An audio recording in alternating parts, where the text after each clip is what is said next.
حسن و حسین ایسے بچے تھے کہ جن سے ہمارے حضور صلی اللہ علیہ وآلہ وسلم سب سے زیادہ محبت کرتے تھے، یہاں تک کہ ان دونوں کو دیکھ کر حضور صلی اللہ علیہ وآلہ وسلم فرماتے تھے کہ حسن و حسین جنت کے پھول ہیں اور یہ دونوں جنت کے سردار ہیں۔ جو ان دونوں سے محبت کرے گا اس نے مجھ سے محبت کی، اور جو ان دونوں سے دشمنی کرے گا اس نے گویا مجھ سے دشمنی کی۔ حضرت حسن کی پیدائش 3 ہجری میں ہوئی اور حضرت حسین کی پیدائش 4 ہجری میں۔ حضرت حسن اپنے چھوٹے بھائی حضرت حسین رضی اللہ تعالی عنہ سے 1 سال بڑے تھے۔ جب حضرت حسن کی پیدائش ہوئی تو ہمارے حضور صلی اللہ علیہ وآلہ وسلم بہت زیادہ خوش ہوئے اور جلدی سے حضرت فاطمہ الزہرا رضی اللہ تعالی عنہا کے گھر پہنچے، اور پھر حضرت حسن رضی اللہ عنہ کو گود میں لے کر حضرت علی رضی اللہ تعالی عنہ سے پوچھا کہ اے علی، تم نے اس بچے کا کیا نام رکھا ہے؟ تو حضرت علی رضی اللہ تعالی عنہ نے فرمایا کہ اے اللہ کے رسول، میں نے اس کا نام حرب رکھا ہے۔ تو حضور صلی اللہ علیہ وآلہ وسلم نے فرمایا نہیں، یہ تو حسن ہے۔ اور پھر جب 1 سال کے بعد حضرت حسین کی پیدائش ہوئی تب بھی حضور صلی اللہ علیہ وآلہ وسلم جلدی سے حضرت فاطمہ الزہرا کے گھر گئے اور حضرت علی سے پوچھا اے علی، تم نے اس بچے کا نام کیا رکھا ہے؟ حضرت علی رضی اللہ تعالی عنہ نے فرمایا اے اللہ کے رسول، میں نے اس کا نام جعفر رکھا ہے۔ تو آپ صلی اللہ علیہ وآلہ وسلم نے فرمایا نہیں، اس کا نام حسین ہے، یہ نام مجھے اللہ تعالیٰ کی طرف سے عطا ہوا ہے۔ ایک بار حضور صلی اللہ علیہ وآلہ وسلم مسجد میں صحابہ کرام کے ساتھ بیٹھے ہوئے تھے کہ حضرت حسن کے رونے کی آواز آنے لگی، تو حضور صلی اللہ علیہ وآلہ وسلم جلدی سے اٹھ کر حضرت فاطمہ الزہرا رضی اللہ تعالی عنہا کے پاس پہنچے اور کہنے لگے اے فاطمہ، میرا بچہ حسن کیوں رو رہا ہے؟ کیا تمہیں نہیں پتا کہ حسن کے رونے سے میں بے چین ہو جاتا ہوں؟ ایک رات حضور صلی اللہ علیہ وآلہ وسلم اپنی بیٹی فاطمہ الزہرا کے گھر آئے۔ حضرت فاطمہ الزہرا رضی اللہ تعالی عنہا اور حضرت علی رضی اللہ تعالی عنہ دونوں سو چکے تھے،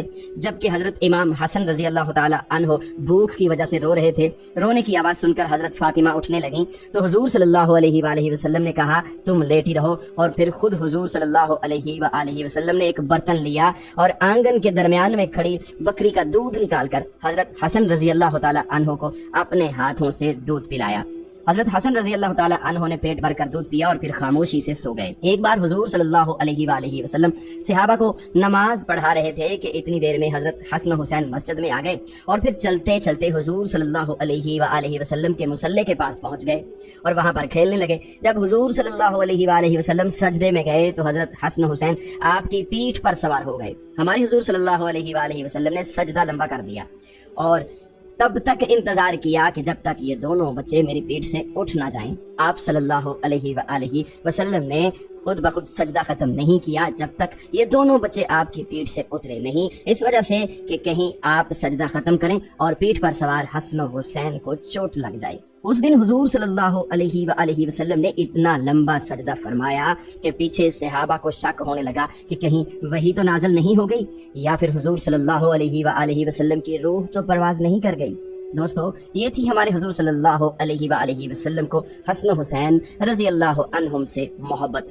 حضرت سلمان فارسی فرماتے ہیں کہ ایک بار ہم حضور صلی اللہ علیہ وآلہ وسلم کے پاس بیٹھے ہوئے تھے کہ اتنے میں ایک عورت دوڑتی ہوئی آئی، کہنے لگی اے اللہ کے رسول، حسن و حسین رضی اللہ عنہم کہیں کھو گئے ہیں، بہت دیر سے نظر نہیں آ رہے۔ فاطمہ رضی اللہ تعالی عنہا بہت پریشان ہے۔ یہ سن کر حضور صلی اللہ علیہ وآلہ وسلم نے سارے صحابہ اکرام سے فرمایا کہ جلدی اٹھو اور میرے بچوں کو تلاش کرو۔ تمام صحابہ اکرام رضی اللہ عنہم اجمعین حضرت حسن اور حضرت حسین رضی اللہ عنہم کو ڈھونڈنے نکل کھڑے ہوئے۔ حضرت سلمان فارسی فرماتے ہیں کہ میں حضور کے ساتھ ساتھ چلنے لگا، یہاں تک کہ دور ایک پہاڑ کے اوپر پہنچ کر دیکھا کہ حسن و حسین ایک دوسرے سے چمٹے کھڑے ہیں اور ان کے سامنے ایک کالے رنگ کا سانپ اپنی دم پر کھڑا پھنکار رہا تھا اور اس کے منہ سے آگ کے شعلے نکل رہے تھے۔ یہ ناگ اللہ تعالیٰ نے بھیجا تھا تاکہ حسن اور حسین آگے جنگل میں نہ جا سکیں۔ جب اس ناگ نے حضور صلی اللہ علیہ وآلہ وسلم کو دیکھا تو مڑ کر دوسری طرف چل دیا اور ایک بل میں داخل ہو گیا۔ حضور صلی اللہ علیہ وآلہ وسلم نے آگے بڑھ کر حسن و حسین کو گلے سے لگایا، ان کے چہرے پر ہاتھ پھیرا اور فرمایا اے میرے بچوں، تم پر میرے ماں باپ قربان ہو، تم میرے اللہ کے نزدیک کتنے عزت دار ہو۔ اور پھر حضور صلی اللہ علیہ وآلہ وسلم نے حضرت حسن کو دائیں کندھے پر اور حضرت حسین کو بائیں کندھے پر سوار کیا اور انہیں لے کر مدینہ کی طرف چل دیے۔ حضرت سلمان فارسی فرماتے ہیں کہ جب میں نے یہ منظر دیکھا تو حسن و حسین سے کہا کہ اے بچوں، آج تمہاری سواری تو بہت ہی اچھی ہے۔ تو حضور صلی اللہ علیہ وآلہ وسلم نے کہا کہ صرف سواری ہی نہیں، آج سوار بھی بہت اچھے ہیں۔